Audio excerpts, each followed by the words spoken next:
She told me not to worry about him. I still remember the way she said it. Laughing, almost breathless, like I'd just asked whether the moon was jealous of the sun. Oh my God. Babe, seriously? She said, tucking her hair behind her ear. Tyler's like my brother. EW. It should have been enough. It used to be. But that night, 2 months before everything burned, I remember lying awake in bed after she fell asleep beside me, wondering why, like a brother, needed so many late-night calls. Why he texted her sweet dreams with hearts. Why her phone lit up when she was in the shower, and she'd rush to check it before I could glance. It wasn't like her. Or maybe I was just starting to see her clearly for the first time. I didn't say anything. Not then. I didn't want to be that guy. The jealous husband, the insecure one who couldn't handle his wife having a male best friend. That's how she'd painted her exes when we first started dating. They never trusted me. You're not like them. I wore that compliment like armor. But love is a funny thing. It teaches you to lie to yourself just long enough to survive the day. And I lied to myself a lot. I'd scroll past their photos on her Instagram, am hugging her at brunch, the two of them clinking glasses at some art show, that one picture where he kissed her cheek and she captioned it, "Day 1 to day done. Love you T." My chest tightened, but I said nothing. Just double-tapped like the supportive husband I tried to be. Then came the weekend she went on that wellness retreat with her girlfriends. 3 nights, no signal, no details. It's a digital detox, she said, dropping a quick kiss on my forehead. You should do one too. When she got back, she smelled different. Not bad, just not us. Like hotel soap and unfamiliar cologne. Her laugh seemed off, too. Forced. Shorter. Like she was skipping over her own guilt. I asked how the retreat was. She shrugged. Good. Then changed the subject. Again, I said nothing. I wanted to believe her. God, I needed to believe her. But that seed of doubt had roots now. So I did something I never thought I'd do. Something I swore I'd never become. While she was at work, I opened her laptop. Just for a second. Just to breathe easier. There wasn't much. She'd deleted most of her messages. But people forget about the cloud. And buried in her photo backups, among birthday brunches and beach sunsets, was one image that knocked the wind out of me. A selfie of her and Tyler. In our bed. The duvet was pulled halfway up, rumpled around her shoulders. She was wearing the old college t-shirt I loved. Tyler lay behind her, shirtless, his chin resting on her shoulder like he belonged there. They were both smiling. Not at the camera, at each other. And our headboard, the one I built with my own hands when we couldn't afford a real one, sat there in the background like some dumb, silent witness. I didn't breathe. I didn't blink. My hand just hovered there, trembling over the trackpad like the whole world had tilted sideways. I closed the laptop, walked to the kitchen, poured myself a glass of water, but didn't drink it. Just stared at it until my reflection in the glass blurred. I think I stood there for 20 minutes. Then I went upstairs, stripped the bed, sheets, pillowcases, everything. Dragged them into the backyard fire pit. It was still daylight, early evening, but I didn't care. I poured lighter fluid over the bundle and watched it all go up. The smoke smelled like fabric softener and betrayal. She came home as I was sitting there, watching it burn. She didn't say anything at first, just stared, eyes wide, grocery bag still hanging from her wrists. What are you doing? I looked at her. Not past her. At her. For the first time in what felt like years. Cleaning, I said. She dropped the bags. Rushed over. Did something happen? Is everything okay? I almost laughed. Almost. But I didn't give her the satisfaction of confusion. Instead, I stood, walked past her, into the house. Pulled the spare key from the hook by the door, placed it on the kitchen counter. Then I picked up my bag, the one I'd packed that afternoon, with my passport and the essentials, and walked out. No shouting. No drama. Just the creak of the door behind me as it shut. And the silence she had to live with after. The hardest part wasn't walking out. It was what came after, the quiet. The total, crushing stillness of being alone with the truth. I checked into a small roadside motel about 40 minutes away from the city. No one knew me there. It was the kind of place people disappeared to, either temporarily or forever. The clerk didn't ask questions when I paid in cash. Roommate. No view. Just peeling wallpaper, a rattling AC unit, and a bed I hadn't shared with a liar. I sat on the edge of that bed, phone in hand, staring at the lock screen. No calls. No texts. I waited. 10 minutes. 30. An hour. Nothing. She didn't call me. That hurt more than the photo. Because even if she hadn't seen it yet, she had to know something was wrong. The burnt sheets. The key. My absence. But still, no call. No panic. No, where are you? Or please, talk to me. And I realized then, she'd already prepared herself for a world without me. She'd already chosen. That first night, I barely slept. Just laid there, staring at the ceiling, the smoke of everything we built still clinging to me.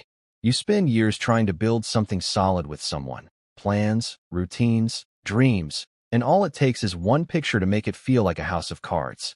In the morning, I turned my phone off, packed it in the drawer with the remote and the motel's stained Bible. I needed time, space, distance from the wreckage. So I took it. Over the next few days, I drove. Aimless, mostly. I stopped in small towns, bought coffee from gas stations, walked into bookstores I'd never visit again. I spoke to no one. It was strange how comforting it was to be anonymous. To be nobody. Not a husband. Not a betrayed man. Just a guy walking past strangers. But grief doesn't respect geography. It follows you. I'd see couples holding hands in a park and feel my throat tighten. I'd hear a woman laugh in a diner, and for a second, I'd think it was her. And at night, the silence in my room would stretch so long and wide it felt like drowning. Then came the email. 3 days after I left, I turned my phone on again, just to check. And there it was. Subject line, please. Just talk to me. The message was short. I don't know what happened. You just left. I came home and the bed was on fire. Please, talk to me. I'm scared. I'm confused. If I did something wrong, just tell me. I love you. Please don't leave like this. I stared at the words, waiting to feel something. Anger. Sadness. Anything. But all I felt was tired. Because she knew what she did. Maybe she wasn't sure how much I'd seen. But she knew. And her pretending not to. That was a second betrayal. A smaller one, but sharper in some ways. Like she didn't even respect me enough to be honest once the damage was done. I didn't reply. Instead, I logged into our cloud account again, just to confirm it wasn't a fluke. A misread. But there were more. Dozens of photos. Most innocent looking if you didn't know the context. A leg draped across hers on a couch. A picture of their shoes by our bed. A selfie in my hoodie, on his body. She'd taken pieces of our life, our space, and shared them with him like I never existed. And that's when I started digging. Not to punish her. Not even to confront her. I just needed to know how far it went. What was real and what wasn't. It wasn't hard. A few old emails. Calendar invites. Uber receipts. Once you start seeing the pattern, it's everywhere. The weekend wellness retreat. A 3-night booking at a cabin an hour outside the city, under his name. Dinner receipts for 2. Spotify playlists they'd shared. She'd lived a whole second life inside our first one. And suddenly, the memories I'd been clinging to, the late-night movies, the shared coffee mugs, the road trips, they all cracked. Because now I didn't know which ones were real, and which ones had a ghost of him standing just off camera. Still, I said nothing. I didn't rage. Didn't drive back. Didn't post some dramatic message online. Instead, I wrote. Not to her. To myself. A letter I folded and placed in my wallet. You are not what she did. You are what you do next. This pain is not your identity. Let it teach you, not define you. I read it every morning. On day 5, she sent another message. This one longer. Angrier. I deserve an explanation. You can't just disappear. I've been calling your family. They're worried. What are you trying to prove? It hit me then, how differently we saw the world. To her, I was the one who betrayed her. For walking away. For not giving her a stage to justify what she'd done. That's how guilt works in people like her. It gets rewritten, restructured, made clean with the right spin. But I wasn't a character in her version of the story anymore. I was done. So I booked a one-way flight to Oregon, a small coastal town I'd once visited years before we met. A place with cliffs and quiet and no memories tied to her. I called my boss, took a leave of absence, told no one where I was going. I just left, but not before I did one last thing. I mailed her the photo, the selfie, printed, no note, no message, just the truth, mailed to the place where it happened. Let her sit with that. Let her try to explain it to herself.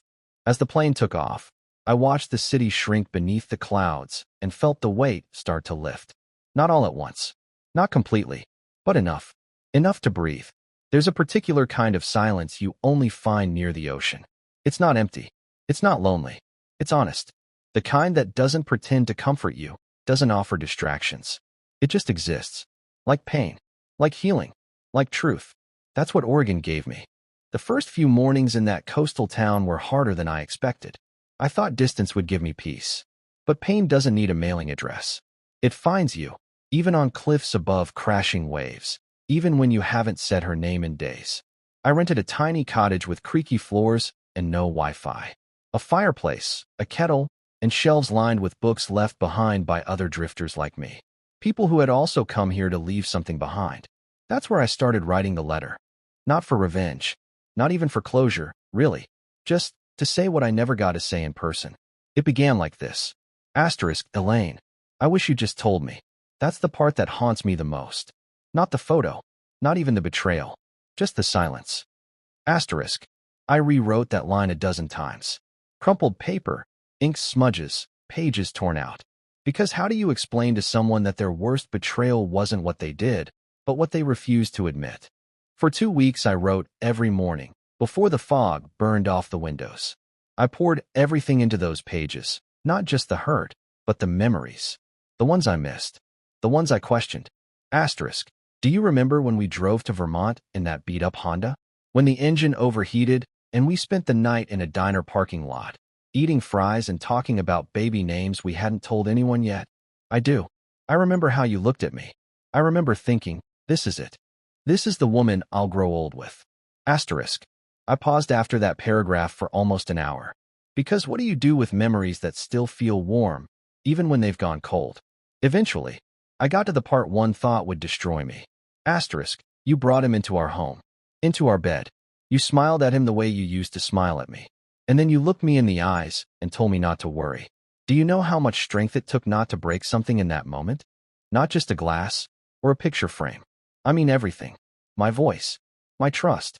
My belief in love. I stopped writing after that. Because the truth is, I didn't want her to know. Not really. Not anymore. I didn't want her inside my grief. I didn't want to hand her the map of how I'd unraveled and put myself back together. She hadn't earned that. So I folded the letter. Sealed it. But I never sent it. It sits in the back of my journal now.